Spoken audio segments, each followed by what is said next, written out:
Welcome to Central News. I'm Hilary Entwistle. In today's news, there are 150,000 notifications to child, youth and family every year, Paula Bennett's white paper reports, released in response to New Zealand's high rate of child abuse. The paper released in October suggested an independent neutral organisation be set up in the form of a child protect line and identifying children most at risk through a risk prediction tool. Waikato MP Lindsay Tish says New Zealanders have indicated they want a service where they can get advice on what to do if they suspect child abuse. The VICI system, that's the Vulnerable Kids Information System, where all the agencies come together, so it's a one-stop shop in information. An opportunity for the community to engage with experts about coastal and economic developments taking place in the Bay of Plenty is being offered at a day-long public symposium in Tauranga. Some of the topics up for debate at the Coastal Economic Symposium include agribusinesses, coastal research and economic development in the Bay of Plenty and around the world. Forum speakers include a range of experts, including the university's agribusiness professor Jacqueline Rowarth and coastal science professor Chris Bashishul, as well as biofuels expert Professor Rocky Dennis from James Cook University in Australia. The Coastal Economic Symposium is a free public event and will be held on Friday, January the 25th from 9 p.m. to 3 p.m. at the Bay of Plenty Polytechnic's Bongard Centre in Cameron Road. Two Bay of Plenty chief executives are being recognised for their efforts in business as nominees in this year's New Zealand Herald Business Leader of the Year Awards. The Paengaroa-based global natural health and beauty products company Comvita CEO Brett Hewlett and Port of Tauranga CEO Mark Cairns are two of the 11 nominees in this year's awards that include Air New Zealand CEO Rob Fyfe and Somerset Group Chief Executive Norelle Barlow. Brett has been Chief Executive of Comvita New Zealand since September 2005. Before that, he spent 15 years working for world-leading food packaging company Tetra Pak within the Eastern Mediterranean and Saudi Arabia. Mark has been Chief Executive of the Port of Tauranga since 2005.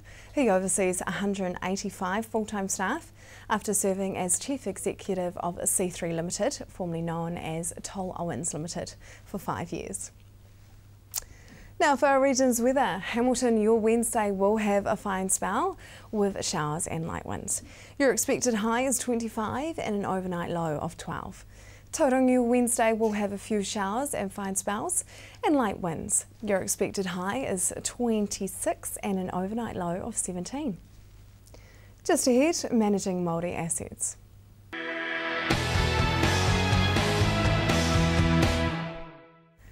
Welcome to Central News on TV Central.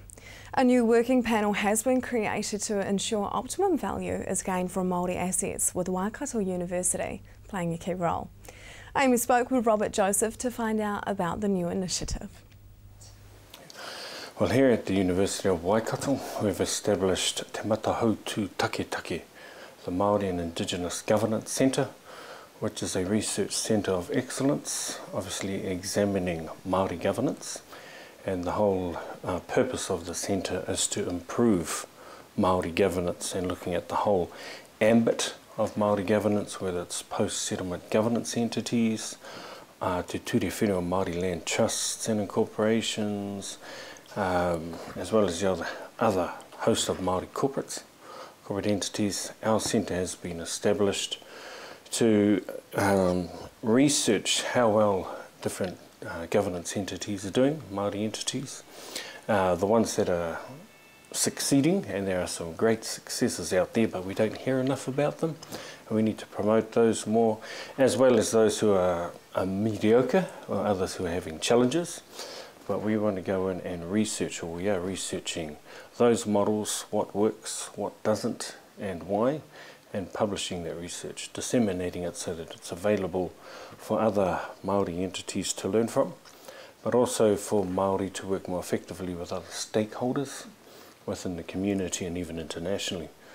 And so that's essentially what our centre is. Our vision is to improve Māori governance generally and to assist Māori with their own development. And the way it came about is there's been a dearth of research, I think, of good quality research on Māori governance, and there's been a big need out there, and that's why we established our centre. And it did come about, actually, this is last year in 2011. We started it, but recently in November this year we had our formal launch of the centre. That was here in Hamilton. And then we went to Rotorua to some of our other stakeholders, then we went down to Wellington and launched it down there officially, which went well too. Tell me, what does the working panel consist of? Our panel, as it were, given it's housed in the Faculty of Law, Te Piringa Faculty of Law, the way the centre works is actually interdisciplinary, because governance is not just law. Law is one aspect, but of course we need to involve our experts over in the management school, which cover basic management things, but looking at when you're on a trust, when you're a director, you need the skills to govern properly and effectively, and such things as even reading a financial report can be quite the challenge. So you've got to know what you're doing, as well as what your legal duties are, how to run meetings properly, all the record keeping, taxation and so on. So it involves law, it involves management, it also involves for Māori governance, the Māori community. So the tribal issues, the place of tikanga Māori, Māori customary laws and institutions within governance. So we involve, of course, the School of Māori and Pacific Development, our colleagues over there, as well as others in the Faculty of Arts and Social Science, with areas that are critical to Māori governance. The other thing I need to say about this too with our centre is it's not just the University of Waikato. We are establishing collaborative partnerships with other tertiary institutions, be it Wānanga, be it Aonuiarangi and Whakatane, some other universities here in New Zealand, but also overseas. It's a Māori and Indigenous governance centre. So looking at excellent research internationally that's relevant for Māori here. So we are establishing a MOU with a centre over for Indigenous Studies at Australian National University in Canberra, working with the Harvard Project on American Indian Economic Development at the University of Arizona and Harvard. We've been working on MOU with the Ainu in Japan and other places. So, but with our staff here, we have our expertise here, our capacity here within our own faculty, within the university, but we're also bringing in students. It's about capacity building. Some of our graduates, our PhD students who are doing work on their governance within their tribe, or their hapu, involving them, giving them scholarships so that they can come and, for us we provide the pastoral support, some financial support too, in terms of scholarships, and working on having more scholarships for master students that are working in an area of governance. And we're also working with we have a committee here at the University of Waikato called Te Rōpū Manukura, which is all the tribes within the catchment area, and involving that committee and what are their research priorities for governance, and then put up your best students so they can come here and we can help with their research expertise and helping them to get their theses done, get a master's or PhD as part of their course.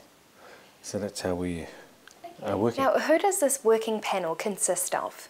So we have our infrastructure within the university, within Te Piringa Faculty of Law, our staff and students and others around the university. But we also have an advisory board, and our advisory board obviously advise our centre. The advisory chair is Whaimutu Jews. Then we have Sir Mason Jury on our board, Susan Hudia from Ngaitahu, and Mātānuku Mahuika from East Coast. And we also have our Dean on that board, which is Professor Brad Morse, who's an expert on Indigenous governance in Canada and elsewhere around the world.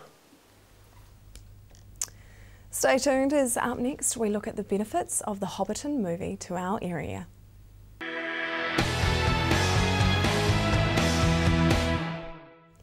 Welcome back.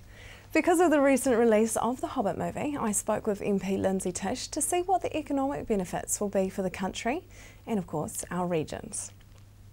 Well, the screen industry is very big around the world, especially in America, and one of the attractions to come here was the expertise of Sir Peter Jackson, also Weta workshops, and of course the lovely environment and the scenery that we've got. So those were integral parts in coming here, but also the government took the initiative and made it attractive for the Warner Brothers to come to New Zealand, and part of that was increasing the funding for the large screen production budget, and also there were some changes to employment law as well. If we hadn't done that, then the Hobbit series, Lord of the Rings, would have been filmed in Scotland or the UK or other places. So we took the initiative. It's pretty important that we get it, and at the end of the day, Warner Brothers came here. So what were the factors that made Warner Brothers want to come here? Yeah, well, the factors were that we had the expertise, we had a track record, and I think that's important. While New Zealand's sort of not the place that one would make movies, with the expertise and the enterprise that we've got and the vision, those are sorts of things that made it attractive, along with the points that I've just made in terms of the government approaching this in a way, in a business-like manner. It's a very competitive industry, and we had to make it attractive for them to come here, and those are sorts of things that we're able to sell it on, and that's to the benefit of New Zealand. And you can't buy this sort of advertising, this marketing through the world media is just absolutely amazing. So it's a win for New Zealand, a very big win for New Zealand. So yeah. There's no regrets on the government, on the behalf of the government, of making those changes? Certainly not. No, this is big business, and you know, the statistics bear that out about what it means in terms of the economy and jobs, and this is great for us. So what exactly, I mean, it is a highly competitive industry, Yeah, what exactly does it mean for the revenue? Yeah, well, the screen industry is bringing in about $3 billion a year, and if we look then at the number of people employed, there was about 3,000 people employed, about 2,700 businesses in some way involved, so the flow-on effects of this is just absolutely huge. And just as importantly though, we're building a reputation for excellence in this field, so this is not a one-off. The opportunities are going to be for the long term, so those are the benefits that flow through. And just locally, you know, what it means for Matamata and the Greater Waikato is that the number of, there were 93,000 hotel beds for the screening of The Hobbit taken. There was 2,000 rental cars and 1,400 other vehicles that were used, and 350,000 spent on coffee by the film crew. Just imagine that flowing out into our communities. So on the ground production was pretty important, and everyone gets to benefit from that. And I mean, what does it mean to you as being the MP? You're also known as the MP for Hobbiton. Yes. So what does that mean to you? Yeah.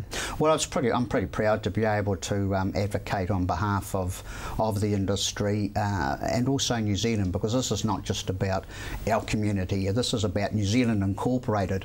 And I travel a lot. I meet a lot of people, and I can say, well, have you ever heard of Matamata? Have you heard of Hobbiton? Well, I come from there, and it's part of promotion. It's part of selling the benefits, and we really have a great story to tell. There's a window of opportunity for us here, and as I said, not only is this town, Matamata, but also the Greater Waikato benefiting from that, but New Zealand as a whole, and we just have to see the numbers that are flowing through this community. 100,000 going out to the movie set at Hobbiton. You know, Matamata now has, before you could go out to the set, they had about 50,000 visitors a year through the ice site, or now called the Gatehouse, and it's now up to about 400,000 people a year come through this town of 6,500 people. This is just absolutely amazing, so it's great news. And do you think that it will continue to benefit from that? Oh yes, and if you look at some of these other productions around the world, the Sound of Music that was filmed in Salzburg in Austria, you know, that was filmed back in the 60s, and people still go to the film. I've been there myself. to that film site, and the flow-on effect of the Lord of the Rings and the Hobbit and the other films that will follow from this is that this is a long-term investment. It's not a once-er. It's not going to be over in a few years. I see this as being a very attractive long-term investment that everyone will get the benefit from. So I'm very encouraged by it and very confident this will continue. So I mean, there's just not the tourism dollar. Do you think that there will also be the more films actually being made in the Waikato region? Yes, well the attraction is that we've built up expertise now in Weta workshops in Wellington. I mean, they've certainly they've won Oscars for productions, so they're at the top league, and we have that expertise. But just as importantly, not only do we have that, but we have the people skills, we have the entrepreneurs, but we also have something that's pretty unique, that we have a clean environment, we have the scenery, which, you know, if you see these films, is that it's absolutely magnificent, and that's the sort of when New Zealand fits in the bigger scheme of things. So I'm very confident that we'll see other films made in the Waikato, and I'm hope for Matamata as well. I hope so too. Well, yes, thank you very much, Lindsay. My pleasure, thank you. Just ahead, problem gambling with pokie machines.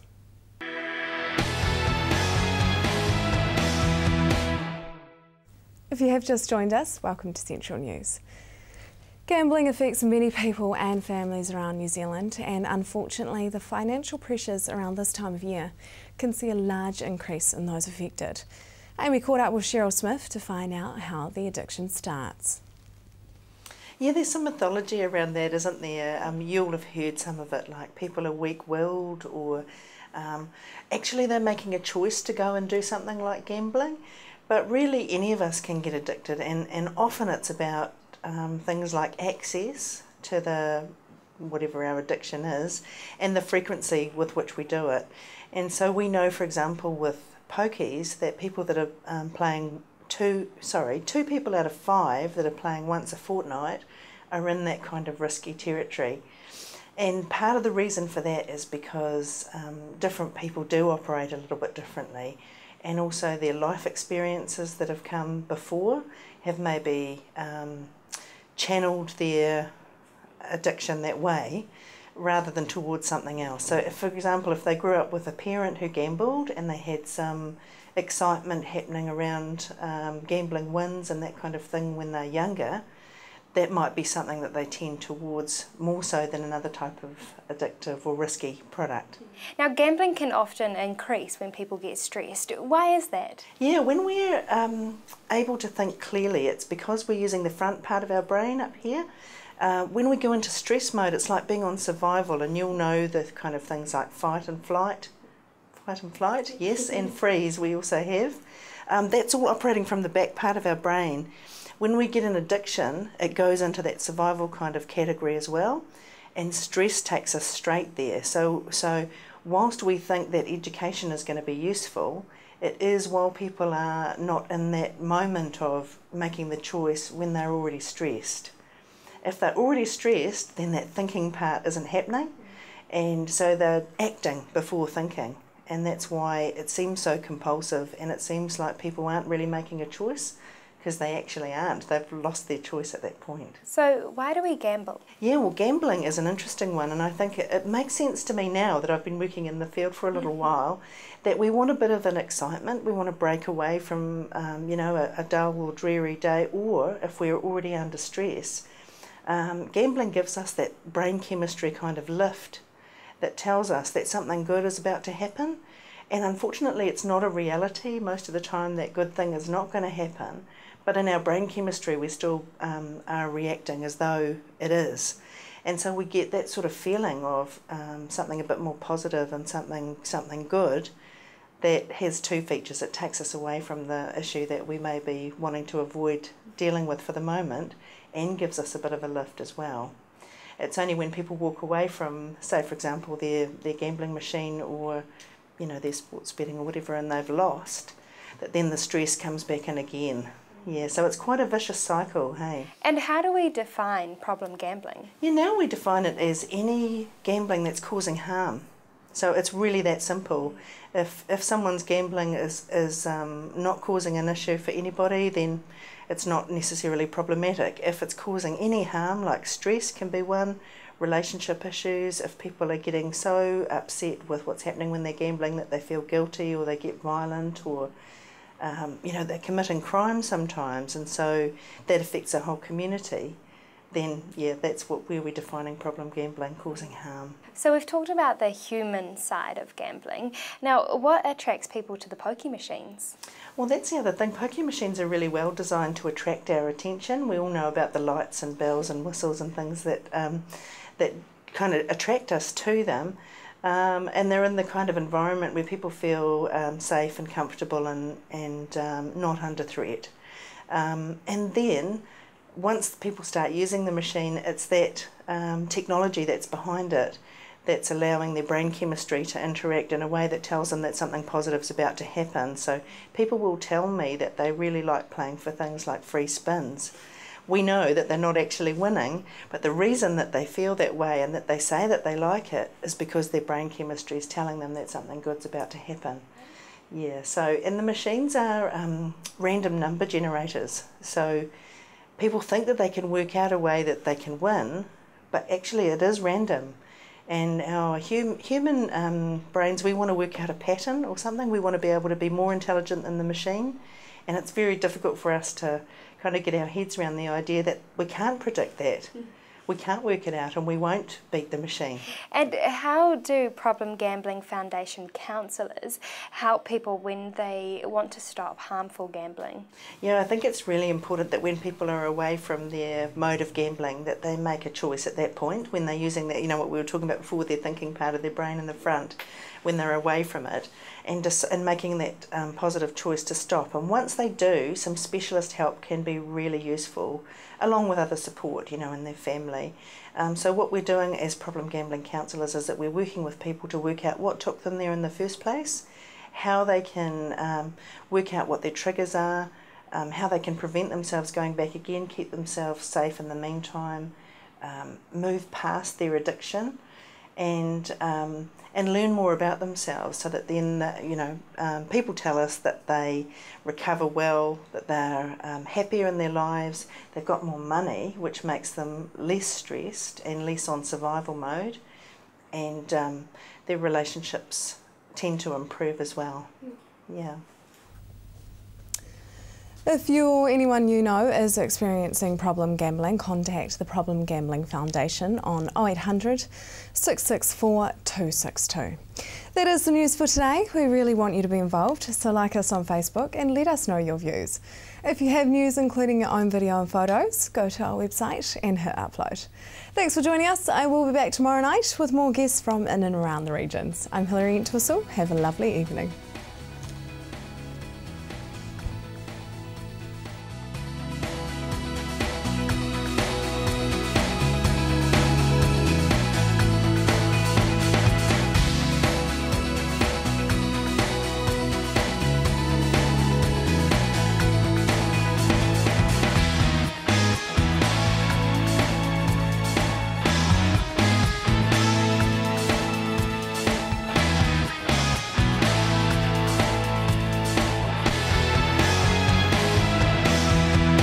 This has been an Alpha Media production, a division of Television Media Group.